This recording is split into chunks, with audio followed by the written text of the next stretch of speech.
I've spent my whole life looking up, wondering what's out there. I never thought something would look back. The night sky stretched endlessly above me, an ocean of deep black scattered with stars. Living far from the city had its advantages. No light pollution, no noisy neighbors, just the quiet hum of the world and the endless cosmos above. Out here, the sky was alive. It breathed, it moved, it whispered in the language of light and distance. I adjusted the lens of my telescope, scanning the heavens with patient curiosity. Astronomy was never more than a passion for me. I didn't have the degrees or the equipment that professionals did, but that never dulled my fascination. Some people spent their lives watching people. I watched the universe. Tonight felt different. I couldn't explain why. It was just one of those nights where the air was too still, where silence carried weight, where even the stars seemed to wait for something. A flicker of movement in the sky caught my eye. I turned, tracking a faint light streaking across the horizon. Not a plane, not a satellite. It moved too fast, too smoothly. A meteor, maybe, but there was no telltale burn-up, no brilliant arc of fire dissolving into the atmosphere. It was controlled, deliberate. I watched until it vanished beyond the tree line in the distance, leaving behind only darkness. A trick of the eye? Maybe. I had seen thousands of celestial events over the years, and most had reasonable explanations, but something about this unsettled me in a way I couldn't define. Shaking off the thought, I returned to my telescope.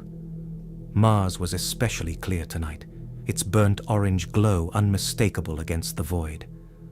I centered my scope on it, adjusting the focus, letting myself sink back into the comfort of routine. Then I heard it. A whisper of movement, not from the sky, but from the darkness beyond my porch. I froze, my fingers tightening on the telescope. The night was still, too still. Then, from the shadows, she stepped forward. A woman, alone, emerging from the dark as if she had been waiting for the right moment to reveal herself. She moved with a strange kind of fluidity, every step calculated yet effortless. Her face was calm, unreadable, as though she had rehearsed this moment 1,000 times. I should have been alarmed. No one lived near me for miles. No one came out here uninvited. But she didn't look lost. She didn't look like someone who had wandered off a hiking trail. She looked like she had been watching me. I swallowed, standing slowly. "Are you lost?" She tilted her head slightly, as if considering the question, then answered, "No, but I would like to speak, if you have time." Her voice was smooth, deliberate, with an accent I couldn't place. Not foreign, not local, just different. I studied her. She didn't seem cold, despite the chilly air. Her posture was too perfect, her stillness too controlled. Something about her was off, not in an obvious way, but in a way that sent a quiet hum of unease through my mind. But curiosity overruled hesitation. "All right," I said, motioning to the chair across from mine. "I've got time." She smiled, just barely. And then, as if the universe had been holding its breath, she sat. The moment stretched between us, the night air still, as if the world itself was listening. She sat across from me, her posture perfect, her expression unreadable. There was something unnerving about her stillness, how she seemed so in control, as if every movement was measured, every word carefully selected before it left her lips. I leaned forward slightly, studying her in the dim glow of the porch light. "So, what is it you want to talk about?" She tilted her head slightly, considering the question.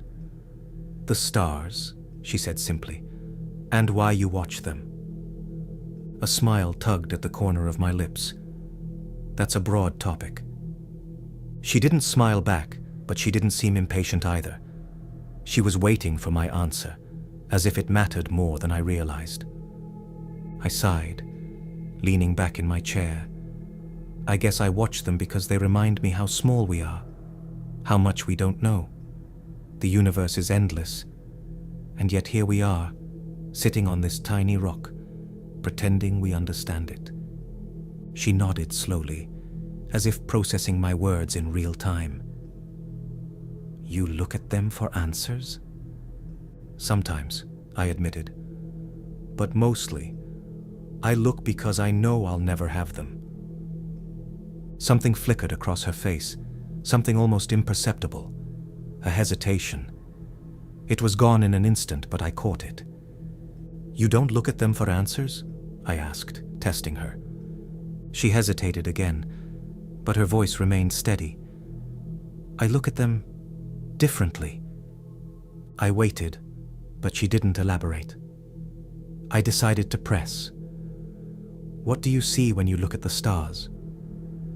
She was quiet for a long moment, her gaze shifting upward. Distances, she said finally. Great distances, and the spaces between them. There was something detached about the way she said it, like she wasn't just speaking metaphorically.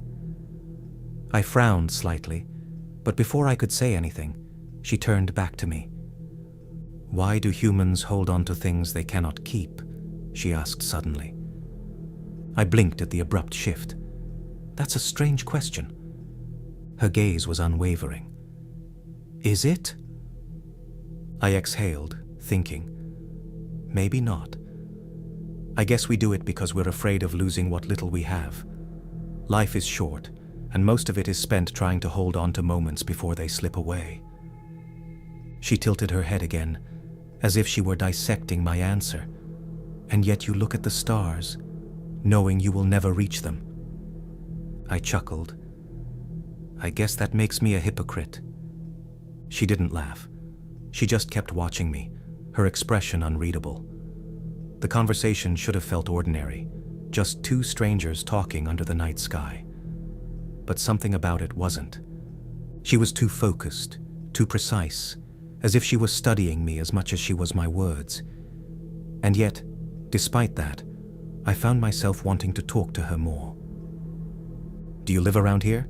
I asked, trying to shift the conversation slightly. For the first time, she hesitated too long before answering. Not exactly.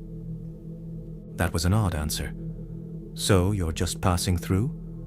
A faint flicker of something, uncertainty maybe, crossed her face, but she nodded. Something like that. Silence stretched between us, the distant sound of crickets, the whisper of the wind through the trees. But all I could focus on was her. Finally, she stood. I should go. I didn't know why I felt the impulse to stop her. Maybe it was the unanswered questions, the way she spoke like someone who had never had a conversation like this before. Or maybe it was just the quiet strangeness of her, the way she seemed so in control yet so unsure all at once. Will I see you again? I asked before I could stop myself. She studied me for a long moment, then gave the smallest nod. Yes. Then, without another word, she turned and disappeared into the night. She came back the next night, and the night after that. It became routine, something unspoken between us. She never said she would return, but I knew she would. I didn't ask where she went when she left, and she didn't offer an explanation. It was as if, for the brief moments we sat under the stars together, nothing outside this place existed. She asked questions, always questions. Why do humans create things they know will one day decay? Why do you love the sky if it will never love you back? Why do people believe in things they cannot see? They weren't ordinary questions. They were questions from someone who didn't understand, not in the way a person might struggle with a concept, but in the way someone might struggle with an emotion. Like she was trying to see the world through a lens that wasn't built for it. At first, I thought she was just different, a strange woman with a strange way of seeing things. But the more time I spent with her, the more I started to notice the cracks. They were small things at first. She never shivered, even on the coldest nights.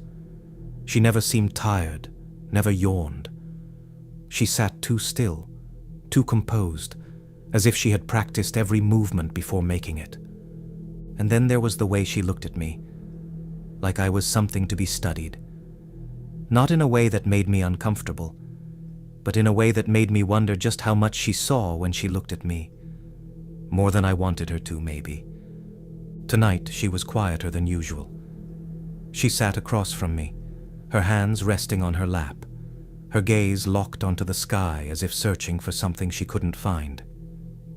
"You're different tonight," I said. She blinked, then turned to me. "Am I?" "Yeah." Less questions, more silence. She hesitated, just for a second. Then she looked away. "I have been thinking..." "About?" She took too long to answer. "The things you say, the way you see the world, it is unusual." I raised an eyebrow. "Unusual how?" Another hesitation. "Your kind often sees the world through needs, survival, instinct, fear. But your questions are different. You look at the stars and wonder about meaning, not about what they can give you. That is rare." I frowned. "You talk like you're not human." She didn't react immediately, and that was the moment. The moment I saw something flicker across her face, something almost like fear. It was gone in an instant, buried beneath that careful, measured composure. But I had seen it, and she knew I had seen it.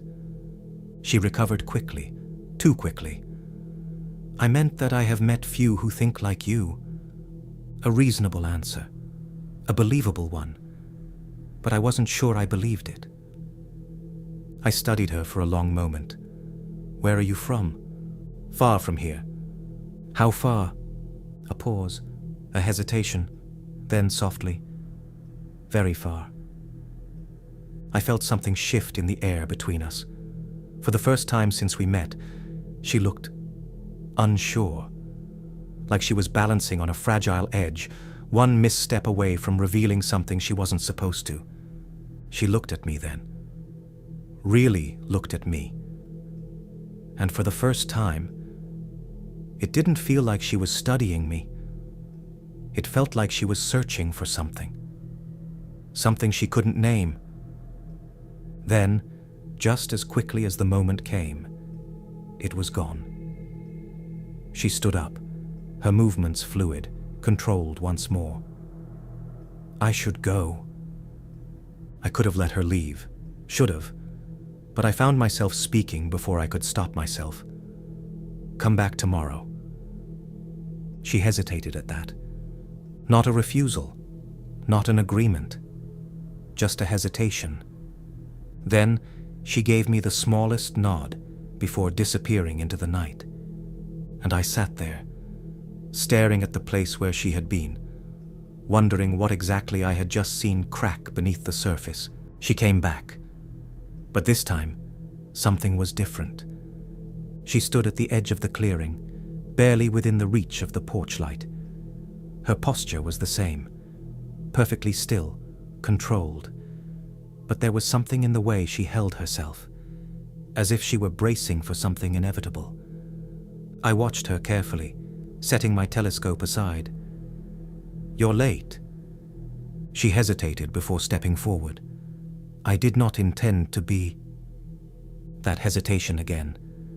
The crack in the wall she had built so carefully. I gestured to the empty chair across from me. "Sit." She did, but slower this time, more deliberately. For a while, neither of us spoke.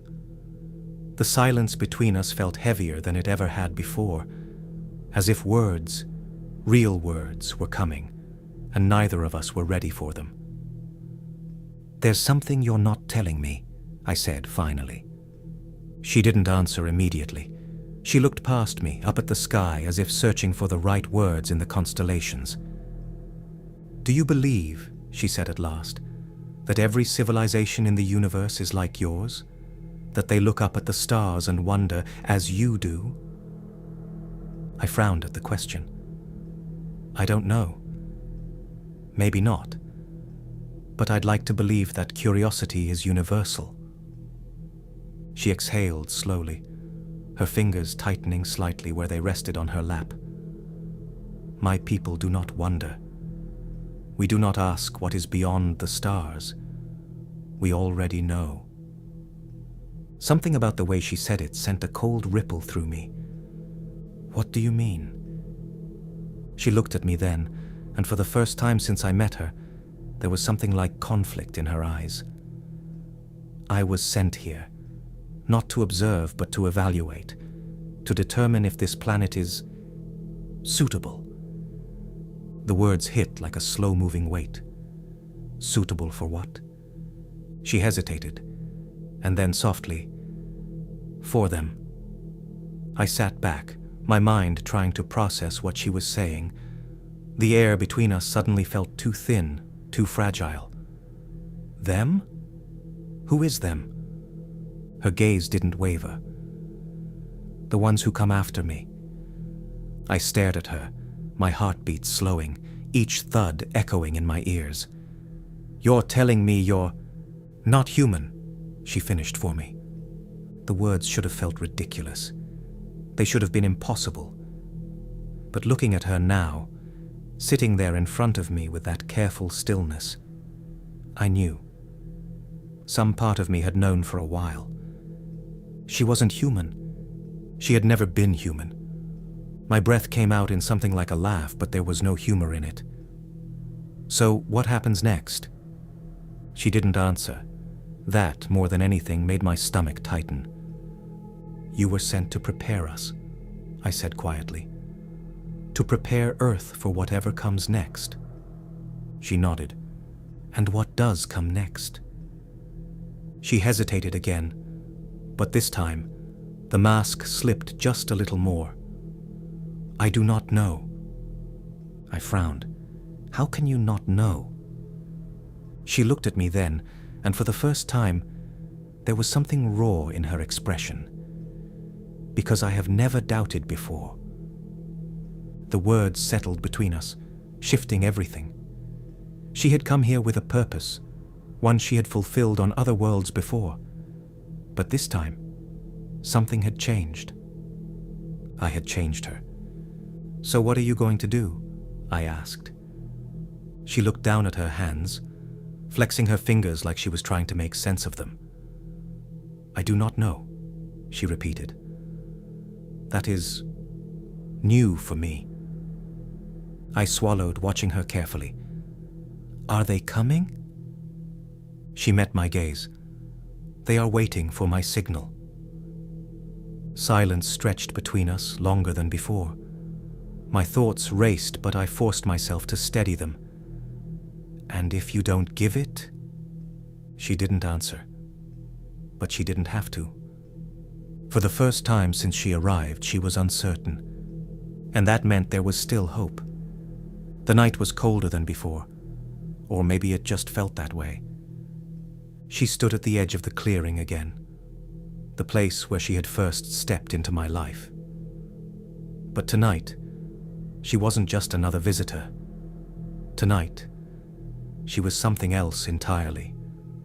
Something I had never imagined. Something I wasn't ready to lose. She looked up, her gaze fixed on the stars. Her stars, I realized. The ones she had always known, the ones she had come from, and the ones she was about to return to. "They are waiting," she said softly, "for my signal." I exhaled, my breath visible in the cold air. "And..." She turned to me, something fragile flickering in her eyes. "I told them there is nothing here." The weight of her words settled over me like gravity. "You lied," I said quietly. She hesitated, then nodded. "Yes." I wanted to ask why, I wanted to hear her say the words, to understand what had changed inside her. But I already knew. It wasn't just about Earth. It wasn't about humanity or philosophy or war. It was about her. She had changed. And because of that, we were safe. I swallowed hard, trying to steady the sudden tightness in my chest. So, this is it. You're leaving. She nodded again, but there was something heavy in the movement, as if she weren't entirely sure anymore, as if the certainty she had carried with her for so long was slipping through her fingers. I cannot stay, she said. They will question me. They will search for answers. If I remain, it will only put you in danger. I understood, but that didn't make it any easier. She took a step closer, and for the first time, her composure wavered. I never expected you, she admitted. I never expected this. I almost smiled. Neither did I. For a moment, neither of us spoke. The air between us was thick with unspoken things, things that couldn't be said, things that would only make it harder. She reached out then, hesitating just slightly before her fingers brushed against my cheek. It was the first time she had ever touched me, and somehow, I knew it would be the last. You changed me, she whispered. I do not know what that means, but I know it is true. I closed my eyes just for a second, letting the weight of her touch settle into memory. When I opened them, she was still watching me, her expression unreadable, and yet filled with something I recognized all too well. Regret. She pulled her hand away.